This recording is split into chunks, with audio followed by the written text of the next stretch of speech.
Welcome to the downtown park. How about a round of applause for these Thunder drummers? Thunder.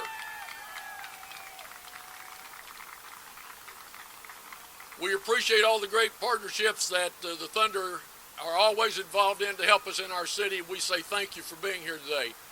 You bet. Our pleasure. Well, good morning, and my name is Tom McDaniel. I chair the Citizens Advisory Board for MAPS 3. This is another landmark day in the development of the MAPS 3 programs. It hardly seems possible that 7 years ago, even more than 7 years ago, all of us here voted for a 1-cent sales tax. 1 penny. 1 penny that could have a transformational impact on our city and our community. I think that few of us realized the dramatic impact that this could have in the realization of our dreams, and we take another major step forward in that process today. So I want to begin by saying thank you and recognizing some of the people who have been so instrumental in that process. Central to all of this, of course, has been the wonderful leadership of our City Council. And I want to introduce the members of the City Council. If you will wave, if you're back in the crowd, I can't see everyone, but let me start with Councilman James Greiner, Councilman Dr. Ed Shadid, Councilman Larry McAtee, Councilman Todd Stone, Councilman David Greenwell, Councilwoman Mick Salyer, who will be introduced later on the program. Thank you, Mick. Councilman John Pettis, and Councilman Mark Stonecipher. I want to say thank you for the leadership that you have exhibited in making this day possible. A round of applause for our City Council.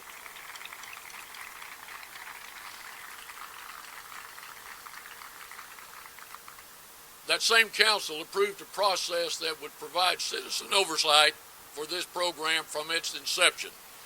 And members of the Citizens Advisory Board that serve with me are here today too, and I want to recognize them and ask them to wave as well. First, I'll begin with the girl I see first, my colleague Susan Hooper. Susan? Zane Boatwright. I know that Zane is here. If you'd wave, Zane. My colleague Dee Morales. Michael Adams. Nathaniel Harding. Cecilia Robinson Woods. Bob Nealon. I have saved for last the 2 members of our Citizens Advisory Board who serve as the leaders of the Parks Subcommittee. First, I'll introduce the Vice Chair of that committee, Mike Dover. Mike Dover.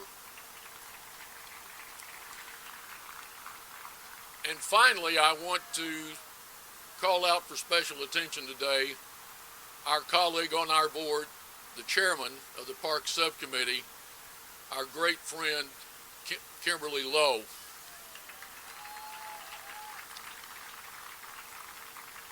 Kimberly, I want to say to you, there is no member of our advisory board that has exhibited more passion for this project, more dedication to getting it done right, and more commitment to seeing that we get it completed in a reasonable and financially sound way. You have put your heart and soul into this, and all of us thank you today.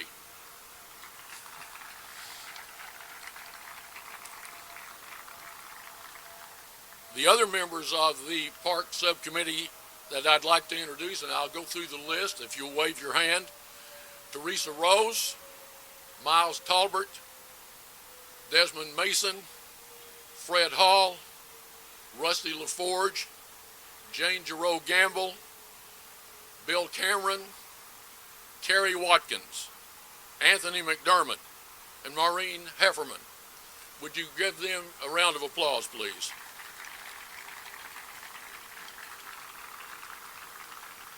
We also want to say thank you to the members of the Parks Commission. If you're a member of the Parks Commission, would you wave to the crowd, please? Thank you for your participation. We appreciate your help. I want to say a special thank you to someone who has been a driving force in this effort. I learned today for more than 10 years now. She flew in from out of state to be with us today.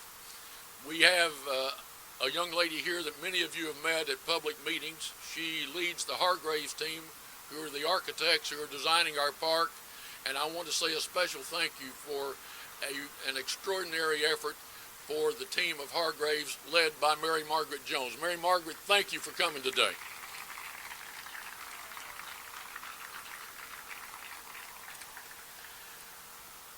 One of our great partners, of course, is the consultant that leads the way in everything that we do, and I want to say thank you to the great team from ADG, the local firm that is led by Mike Mize. Mike, thank you for all your help.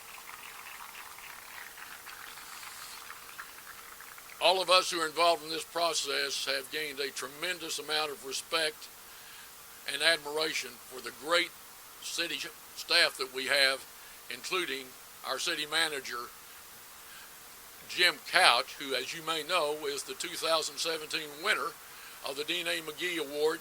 Jim Couch, where are you? Let us recognize you and your great staff.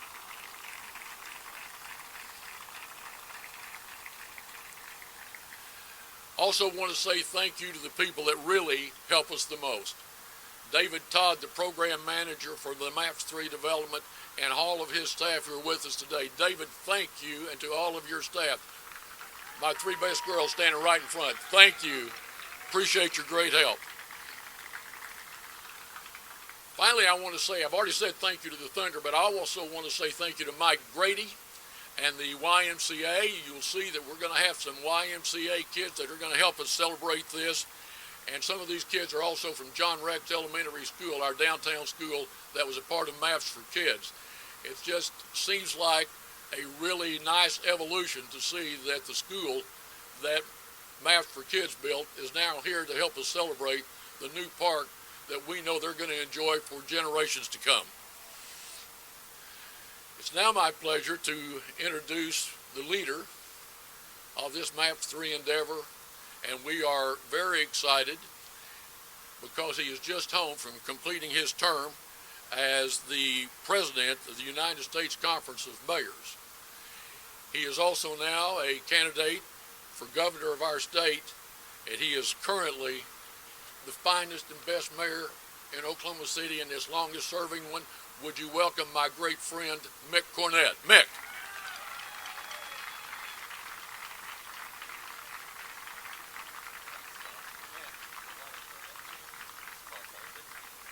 I was thinking as Tom was going through the litany of people that we have to thank, just how many champions in Oklahoma City have come forward through the years to make this day a reality. You know, personally, I can remember nearly 20 years ago when the Department of Transportation was deciding it really needed to move I-40, that the safety concerns long-term were not conducive to leaving it at its current route. And I was a City Hall news reporter the day the City Council chose the current alignment, which is right behind you. And really, that decision by that 1998 City Council kind of set in course a number of decisions that have led us to today. Because along with the rerouting of I-40 came the next question: what will the city of Oklahoma City's reaction be? From a planning perspective, how will we adapt to the elevated interstate highway that will be removed, and what planning opportunities await? And there are, I'm sure, communities out there that could have missed or squandered that opportunity, but this one seized that opportunity. By the time that I became mayor in 2004, it was already the subject of conjecture by city staff. What would that land become? And as a result of that early conversation, I took the reality that the city needed to figure out how to plan this area to a gathering called the Mayor's Institute of Design, and where I was allowed to kind of expose our issue and our problem and our opportunities to a large list of worldwide urban planners and other mayors. And When we came back, we soon put together a Core to Shore committee. How many of you in here were part of that Core to Shore conversation of 2005, 2006? And many hands go up. That was a very inclusive. I think we had like 80 people at part of that first meeting to try and decide as a city what we wanted to do with this area that we felt like we were discovering for the first time in our generation. And soon after, the idea came, well, plans are great, but we got to pay for it. And the Chamber of Commerce led the way to try and determine how we could make it as part of MAPS 3, a large initiative that ultimately would be voted on in December of 2009. But what would the park look like, and how could we create the vision for the voters? How could we convince them that this long-forgotten area could become perhaps the centerpiece of our entire metro area? And that's where Mary Margaret Jones was brought into the conversation, and the national consultants at Hargreaves, who have designed some of the finest parks in the world. Ultimately, it was placed in MAPS 3. I think it became one of the most interesting aspects of the MAPS 3 vote, and the Chamber of Commerce leading the way and the citizenry coming forth, and the passage of that initiative in December of 2009, I think will go down as one of the most important days in Oklahoma City history. We were already a good city by that time. We had already recovered from a lot of the shortcomings of 1980s and 1990s. At that point, we were trying to become a great city. And MAPS 3 was going to be necessary if we were going to create the kind of city that we all wanted, not just for our generation, but for the next generation coming behind us. And as the city leaders have gathered on subcommittees and oversight boards, and the city staff has continued to gather ideas, you've started to see this park get further and further along, and no longer was it just something we dreamed about, but you could start to see that it was going to be funded, it was going to be well planned, and it was going to line up as one of the success stories of this city's marquee moments. And we stand out here today, it looks a little bit like a blank canvas. And there's a lot of open space out here, but we know the planning and the meticulous detail that the architects and engineers and consultants and construction crews are about to embark. And in a way, it reminds us of those young people and their lives yet to unfold. How will they continue to grow this city? How will they continue to reinvent this park generation after generation? Because their lives are blank canvases as well. Unlike almost any other MAPS project, this is a project that's never really going to be completed, nor should we suspect or expect that we're going to complete it.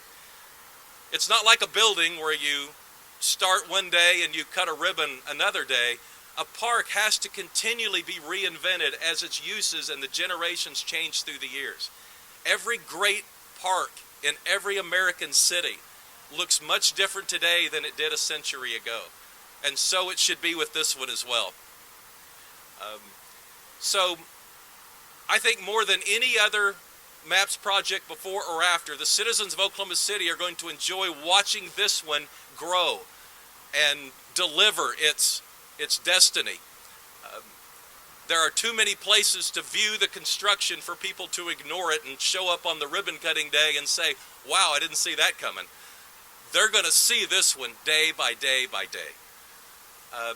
Tom thanked an extremely long list of people, and I'm sure it could have been every bit that long again. So suffice to say that the largest group that needs to be remembered are the citizens that showed up to vote for MAPS 3 and the citizen leadership that have showed up along the way to make sure that this park lived up to everything it can be.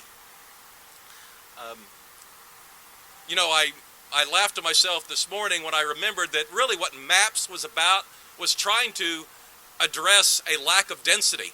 Oklahoma City, by the time the MAPS vote, had spread itself out so far, and the urban core had become so desolate that we were trying to figure out how we could have reversed that trend. And I look out here today and I think all we needed was a hot day in a tent. We could We have created density right before our eyes. I hope everyone here that has their phone with them takes a picture. I know you take a memory, but also take a picture, because I want you to be able to look back upon this day as a day that Oklahoma City stepped up and fulfilled a lot of the promises that we made to the voters and a lot of the promises that we made to people that are no longer with us.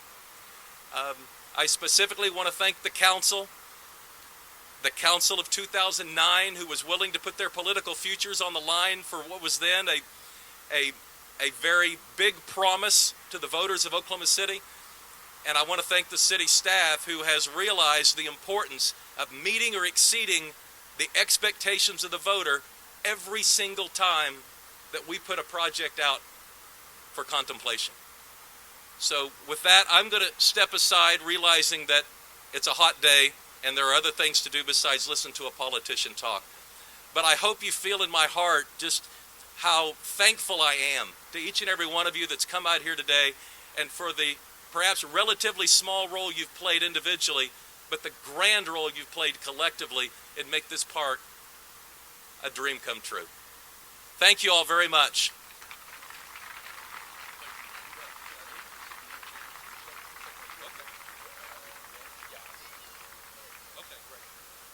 Well, just to underscore what the mayor said, I wanted to say a public thank you as well to the Greater Oklahoma City Chamber of Commerce. They not only have supported us in a variety of ways, but they have also provided members to serve on the subcommittees, including Roy Williams and Mike Carrier are both with us today. So to the Oklahoma City Chamber, I just want to say thank you for not only helping us monetarily and helping us get the vote, but also thank you for serving on these subcommittees. Thank you, Roy, Mike, and all of your staff for all that you do. Thank you.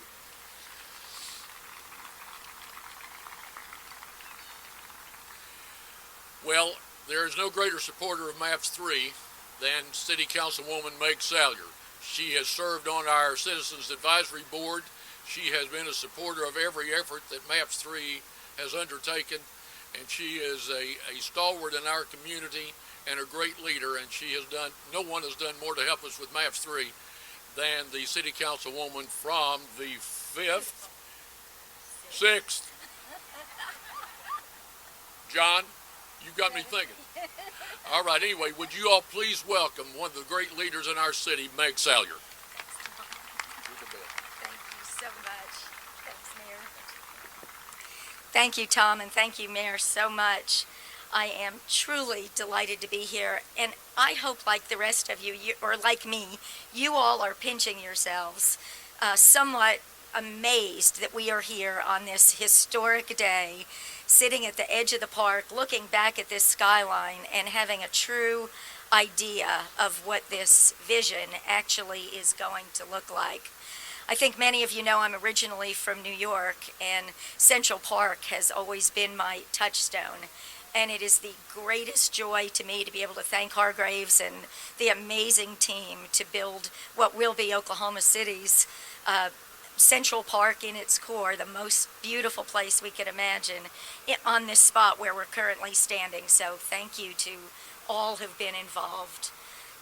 It is almost impossible to think that we're standing in the middle of a 70-acre oasis that is going to change the face of Oklahoma City. And I appreciated the mayor's recounting, the somewhat simple story of how we got here. The relocation of I-40 really was that beginning place, and to realize how far we've come is amazing to me. So I actually walked most of the way over here from downtown. Rusty was kind enough to pick me up partway, so I didn't run out of time. But on the walk over, it gave me a chance to think about what we were going to see. And so I'm going to ask you all to dream with me just a little bit about what you're going to see soon. I want you, first of all, to imagine trees. There aren't very many here right now, but use your best imagination and think about oak trees and redbud trees and lacebark elms covering this territory. And imagine grass, lots of it. You'll experience a great lawn that's a covered stage for concerts and festivals. The lawn will be just north of here and will have the capacity to accommodate over 15,000 people for concerts and festivals. Imagine a series of large playgrounds for children of different ages that will be a magnet for kids. We can see how much fun our little ones are having right here today, playing with kites. Imagine that when this park is full of playground equipment. Imagine specialty gardens dotted throughout the park, featuring native plants and ornamental grasses. About 3 miles of walking and cycling paths will meander throughout the park. There will be shady pavilions for family picnics and picturesque covered spots for weddings, with an indoor space for the bridal party to prepare for their vows. In the very middle of the park, imagine a 3.5-acre lake. This is one of my favorite things, Mary Margaret. I can't wait. Spanned by a bridge. There'll be a boathouse where you and your family can rent paddle boats. Digging the lake will be one of the first things that our contractor does, so stay tuned and watch carefully as that begins to happen. At the edge of the upper park, we'll have this magnificent Art Deco building, which is right behind us, Union Station. We're looking for partners who are interested in redeveloping the station. So if you know anyone, or if you might be here in the crowd today, I have David Todd's phone number with me. It's 297-3469. So please call David with ideas and suggestions and dollars to help us restore the magnificent Union Station. Take a walk across the iconic Skydance Bridge to enter the 30-acre lower park, which will break ground in 2020. And I know that seems like a long way away, but guys, it's almost the 4th of July, and I imagine everybody's already bought their turkey for Thanksgiving, so time flies by when we're working on these projects, and 2020 will be here before we know it. The lower park will run almost all the way to the Oklahoma River and feature primarily sports fields and prairie gardens. The entire park will be a hub of activity with a much anticipated new MAPS 3 Convention Center to be constructed just to the east of us, right over here. You can hop on the MAPS 3 streetcar and go anywhere downtown you want to from the northeast corner of the park. I just want to harken back to say again that, remember, I'm from New York, and the real estate that surrounds Central Park is by far and away the most valuable and the most sought after in all of New York City. So I want us to remember what's going to happen around this park and the development opportunities, the land development opportunities that are at its core what MAPS is all about, providing public opportunity and public amenities to attract private investment in our ever-changing and ever-growing community. And so I want you to dream about what it will be like to live on something or other park south or something or other park east as an amazing residence. I really want to take this minute to express my absolutely heartfelt thanks to my dear friend Tom McDaniel and the MAPS Advisory Board members and all the subcommittee members for their leadership and commitment to MAPS. Each one of the council members has an opportunity to serve for at least a year as an advisor on those subcommittee boards. And I can't tell you the time and energy and commitment and passion and tears and angst and all those words that you can think of that go into the work that these committees have contributed to the citizens of Oklahoma City. And it means so much to all of us. I would be remiss if I didn't specifically thank Kim Lowe, our chairman. She has led this committee for more than 6 years, and I truly hope that people recognize the passion that she came to this project with and still has and will continue to have. I'd also like to thank the MAPS staff, David Todd. I don't know how you do it, but there must be 4 of you and 6 of each of your staff to be able to juggle all the balls that are in the air at the moment. We've got some really significant projects about ready to break ground. You're professional, you're calm, you help guide us through all of these things, so thank you so much for everything you've done for us. And on that note, it's my pleasure to welcome back Tom McDaniel. Thank you, Meg. You're so welcome.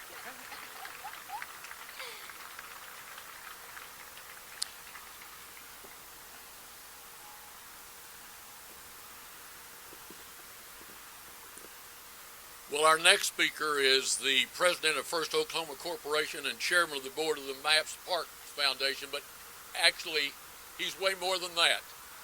There is no one in our community that has been more dedicated for longer to the development of our community, our city, and particularly downtown.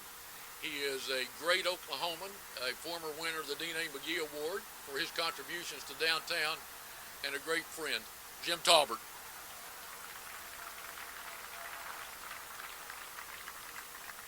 I fumble with these papers and I worry about it because a few years ago we were honoring Larry Nichols at the Myriad Gardens on the water stage, and he came up with his acceptance speech in his hand, and a gust of wind took it out of his hand and into a duck's mouth. And I don't see any ducks, but if I lose the speech, I won't do nearly as well as Larry did. Tom, I think that none of us should reach a microphone like this without thanking you. I think being chairman of the MAPS Oversight Board is perhaps the most demanding and least appreciated job in Oklahoma City.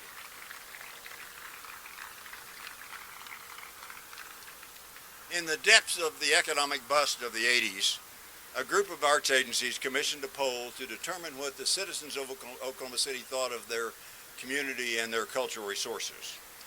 The poll revealed a depressing fact that more than half of those polled didn't think it was a very good place to live. The MAPS initiative, invented by Ron Norick and championed by Kirk Humphreys and Mick Cornett, capped by the arrival of the Thunder, has long since altered what the citizens of the city think of their community. But it may be that it will be the creation of this magnificent urban green space that will permanently change how Oklahoma City citizens view their city. To assure that this legacy is realized, the mayor and the city manager asked Larry Nichols and me to consider how the remarkable abilities of the Myriad Garden staff, which had led to the significant success of that effort, could be applied to this project. In response, we have created a new foundation called the MAPS Park Foundation, but in a few minutes it will have a real name, and entered into a lease and management agreement with the city identical to that which governs the Myriad Gardens. The foundation will share senior management with the gardens, but will have its own staff and a separate and independent governing board. This arrangement will provide talented, experienced leadership for this facility while avoiding program and sponsorship competition. The talented and committed volunteers that have agreed to become members of the MAPS Park Foundation board are Larry Nichols as vice chair, Matt Cole as treasurer, Councilman David Greenwell, Kim Lowe, Senator David Holt, Blair Humphreys, Steve Mason, Mike Mize, Claudia San Pedro, and Kathy Williams.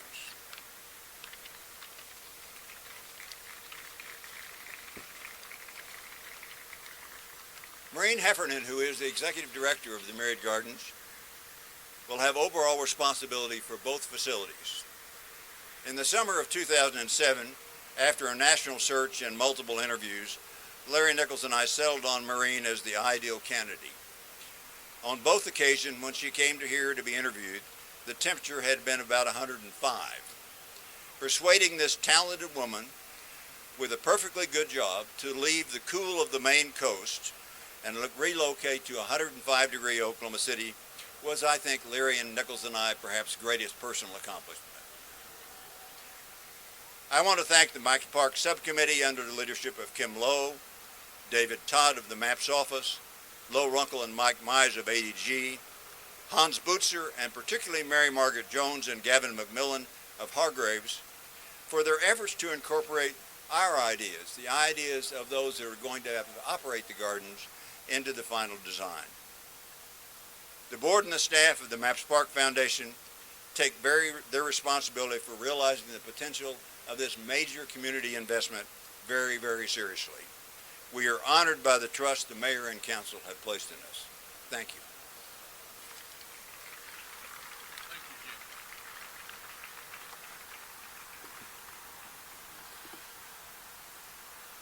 Well, you know, this is really a team effort. as I was sitting here, Kim Lowe was worried about whether or not I needed a bottle of water, and my wife was wondering if I needed a hat. And so they're probably both right, but we're nearing the climax of today's activities. I know you've been waiting for this moment. More than 5,000 ideas were submitted for the naming of the new park, and a star-spangled committee narrowed the list to 6 great names. Literally thousands of people voted to choose the winner. As the kids start moving forward toward the shovels, I want for you to welcome back our mayor, who will officially give us the name of our new downtown park. Mick, be careful about the spoons. Bring the kids over. Okay.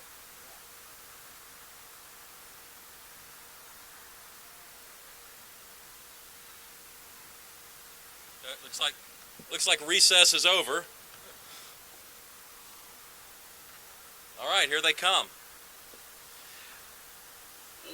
I thought one of the key aspects of naming the park was to open it up to the general public, and we did receive thousands and thousands of names, and as Tom mentioned, we put together a committee that included 2 members of our youth council, because at every step of the way we wanted to remind ourselves, MAPS is always about creating a city for the next generation. So why shouldn't the next generation be as involved as possible in the naming of the park?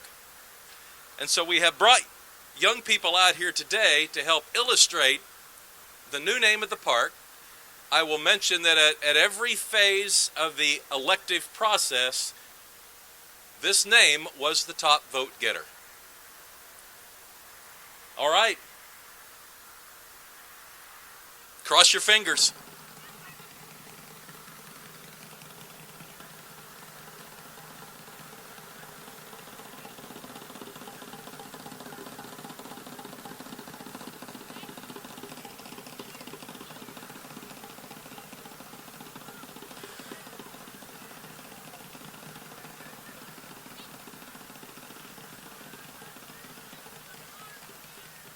There you go. All right.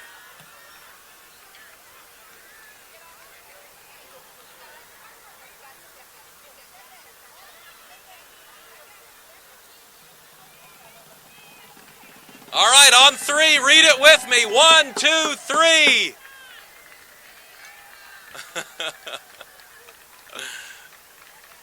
A round of applause for the children. All right.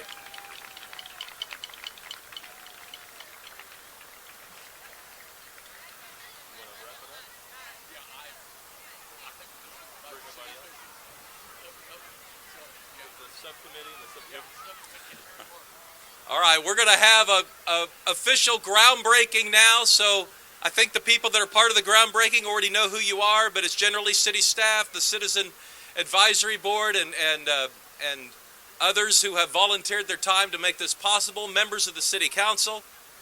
But come on forth so we can officially break the ground on the park. Mary Margaret, please join us out here.